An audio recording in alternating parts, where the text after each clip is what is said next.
श्री स्वामी समर्थ. जय जय स्वामी समर्थ. माझ्या स्वामी कृपा चॅनलमध्ये सर्वांना नमस्कार. आज आहे 23 मे 2024 वार गुरुवार आणि आज आहे वैशाख पौर्णिमा. या वैशाख पौर्णिमेलाच बुद्ध पौर्णिमा म्हणून ओळखली जाते.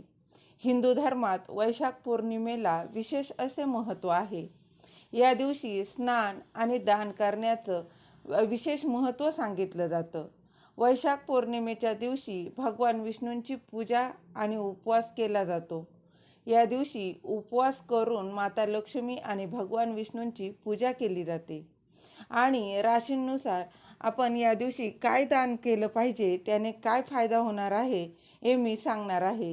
ते जाणून घेण्याआधी तुम्ही माझ्या स्वामी कृपा चॅनलला सबस्क्राईब नक्की करा. तर यातील सर्वात पहिली रास आहे ती आहे मेष रास. मेष राशीच्या लोकांनी या दिवशी जलदान अर्पण करावं. म्हणजेच काय तर तुम्ही या वैशाखाच्या रणरणत्या उन्हात, या कडाक्याच्या उन्हात एखाद्याला पाण्याची बॉटल देखील दान करू शकता. बघा, पाणी दान करण्यासारखं दुसरं पुण्यकर्म नाही. यासाठी एखाद्या मोक्याच्या ठिकाणी तुम्ही एखादी पाण्याची घागर देखील भरून ठेवू शकता किंवा पशुपक्ष्यांना छोट्याशा एखाद्या भांड्यात पाणी देऊ शकता. त्याचप्रमाणे तुम्ही पाण्याची बॉटल जरी दान केली ना तरी चालणार आहे. यानंतरची दुसरी रास आहे ती आहे वृषभ रास.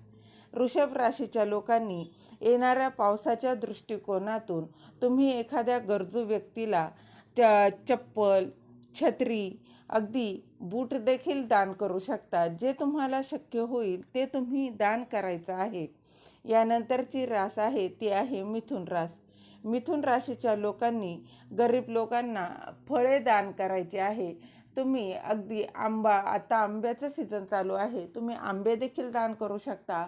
टरबूज आहे, खरबूज आहे, अगदी जे तुम्हाला शक्य होईल ते फळ दान करायचं आहे. नाही शक्य काही तर तुम्ही अगदी केळी जरी दान केली ना तरी चालणार आहे. तुम्ही केळी देखील दान करू शकता. यानंतरची रास आहे ती आहे कर्क रास.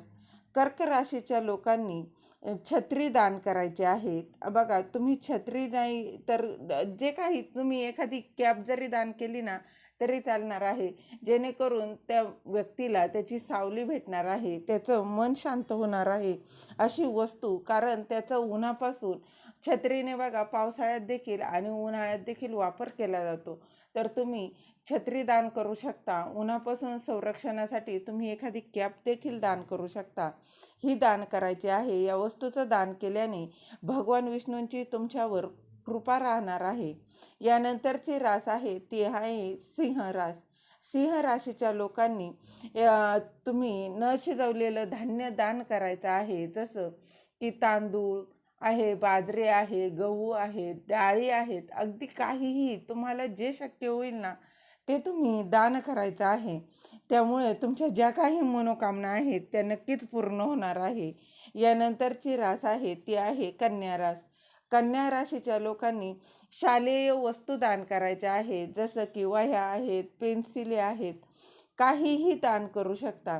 जे शिक्षणासाठी उपयोग पडेल ना ते तुम्ही दान करायचं आहे.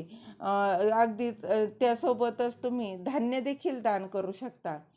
त्यानंतरची रास आहे तुळ रास. तुळ राशीच्या लोकांनी या वैशाख पौर्णिमेच्या दिवशी सावली देणारं एखादं झाड लावायचं आहे. जसं की तुम्ही कसलंही झाड, एखादं रोपटं लावू शकता, आंब्याचं झाड लावू शकता, जे तुम्हाला जे शक्य होईल, नारळाचं झाड लावू शकता. जे शक्य होईल ते झाड लावायचं आहे. म्हणजेच काय, तुम्ही वृक्षारोपण करायचं आहे. एक तरी झाड नक्की लावायचं आहे. यानंतरची रास आहे वृश्चिक रास. या वृश्चिक राशीच्या लोकांनी ऋतुमानाप्रमाणे पिकणाऱ्या एखाद्या फळाचं दान करायचं आहे. कुठलंही दान करू शकता. आंबे करा, केळी करा, चिक्कू करा, डाळिंब, जे तुम्हाला शक्य होईल ते फळ दान करायचं आहे. यानंतरची रास आहे ती आहे धनुरास. धनुराशीच्या लोकांनी तुम्ही एखाद्या मंदिरात जाणार असाल किंवा गेलात तर तिथे थंड पाणी, एखाद्याला पाण्याची बॉटल जरी दान केली ना तरी चालणार आहे. म्हणजेच काय, तर दुसऱ्याची तहान भागवण्याच्या दृष्टीने तुम्हाला दान करायचं आहे. तुमच्याही जीवनात गारवा तयार होईल असं दान करायचं आहे. तुम्ही एखादा पाण्याने भरलेला माठ देखील दान करू शकता. त्यानंतरची रास आहे मकर रास. मकर राशीच्या लोकांनी या वैशाख पौर्णिमेच्या दिवशी पशुपक्ष्यांना, मुक्या जनावरांना पाण्याची त्यांची व्यवस्था करायची आहे. त्यांना पाणी द्यायचं आहे. एखाद्या तुम्ही भांड्यात, अगदी प्लॅस्टिकच्या भांड्यात जरी पाणी ठेवलं आणि ते पशुपक्ष्यांनी पिलं ना तरी देखील तुमच्या मनोकामना पूर्ण होणार आहे. पाणी दान करण्याइतकं पुण्य दुसरं कुठलंच नाही. त्यामुळं जमेल तितकं नक्कीच पाणी दान करा. यानंतरची रास आहे ती आहे कुंभरास. कुंभ राशीच्या लोकांनी गरजूंना सुती कपडे दान करायचे आहे. अगदी तुम्हाला जे शक्य होईल, एखाद्याला टी-शर्ट द्या, कुर्ती द्या. नाहीच काही जमलं तर अगदी तुम्ही रुमाल देखील दिला ना तरी चालणार आहे. तरी देखील तुम्ही जे काही तुम्हाला जमेल ते तुम्ही कपडे दान करायचे आहे. त्यामुळं काय होणार आहे, तुमच्यावर शनिदेव प्रसन्न होणार आहे आणि त्याचा शुभ परिणाम देखील तुम्हाला मिळणार आहे. यानंतरची रास आहे ती आहे मीन रास. मीन राशीच्या लोकांनी तुम्ही एखाद्या मंदिरात गेलात तर तिथे तुम्ही काहीतरी दान करायचं आहे. बघा, तुम्ही एखादा बिस्किटचा पुडा जरी दान केला ना तरी चालणार आहे. काहीही तुम्ही दान करू शकता. पाणी दान करू शकता, त्यांना जेवण दान करू शकता.